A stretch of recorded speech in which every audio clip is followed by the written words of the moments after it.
Halo pemirsa, Anda menyaksikan Fakta on the Move bersama saya Gina Vita. Semoga Anda dalam keadaan sehat selalu ya. Nah, dalam episode Fakta kali ini kita mengangkat tema mengenai pinjaman online ilegal yang masih terus marak terjadi di tengah masyarakat sampai saat ini. Ini juga menjadi kewaspadaan Anda, harus menjadi kewaspadaan Anda, kehati-hatian Anda ketika di tengah situasi himpitan ekonomi, kebutuhan yang mendesak untuk membedakan bagaimana kemudian perbedaan antara yang legal dan juga ilegal. Anda bisa menyaksikan tayangan dan juga cuplikan wawancara saya bersama dengan Satgas Waspada Investasi berikut ini. Tampaknya pihak OJK yang menjadi pengawas bagi perusahaan pinjaman online harus bekerja keras untuk terus mengawasi pinjaman online yang ilegal.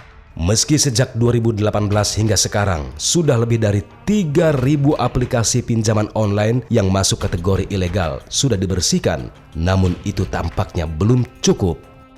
Kalau kita lihat data yang ada saat ini jumlah pinjaman online yang terdaftar atau berizin di OJK ada 116 perusahaan. Dari data ini kita bisa melihat bahwa memang pinjol ini dibutuhkan masyarakat.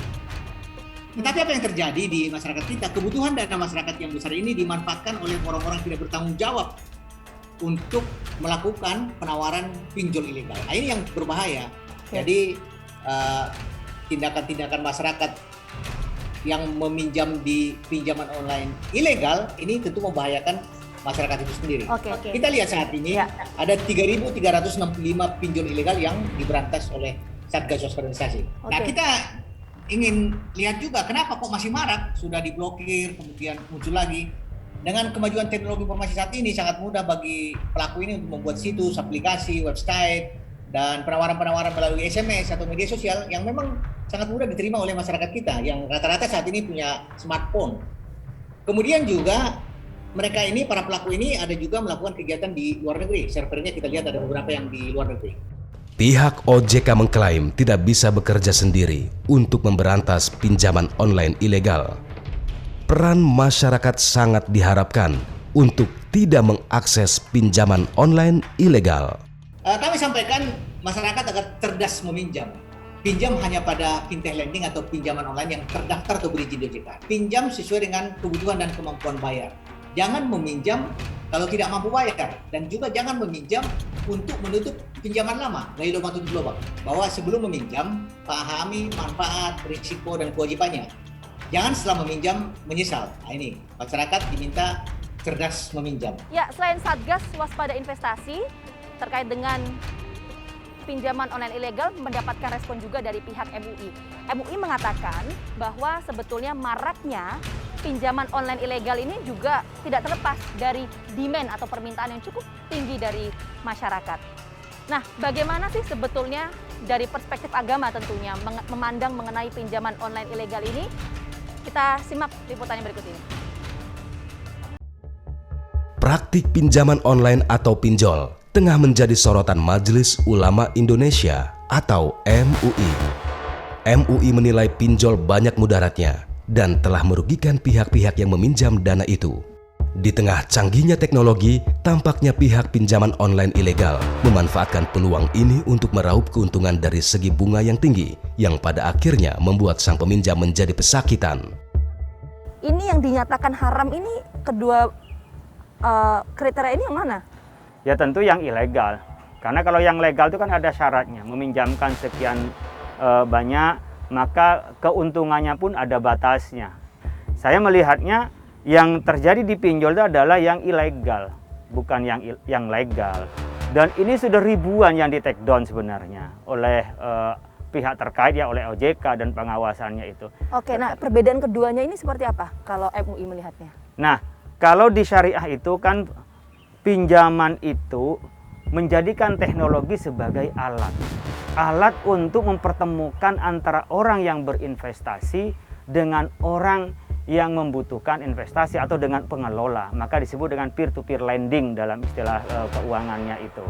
Nah, mempertemukan ini menjadikan teknologi sebagai sarana, tetapi bagi orang yang menjadikan pinjol, ya yang riba tadi, menjadikan teknologi itu sebagai tujuan, teknologi sebagai modal bagi mereka. Untuk apa? Mengelabui orang yang kebutuhan mendesak, lalu diberikanlah bunga sebesar-besarnya, bukan soal besar bunganya, tapi bertambahannya ini juga adalah sudah menjadi yang haram. Apalagi juga dengan kemudahan-kemudahan yang diberikan, itu adalah jebakan yang menjerat kepada mereka.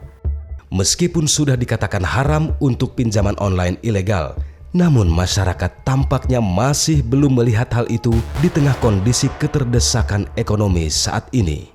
Hal inilah yang pada akhirnya dimanfaatkan oleh aplikasi pinjaman online.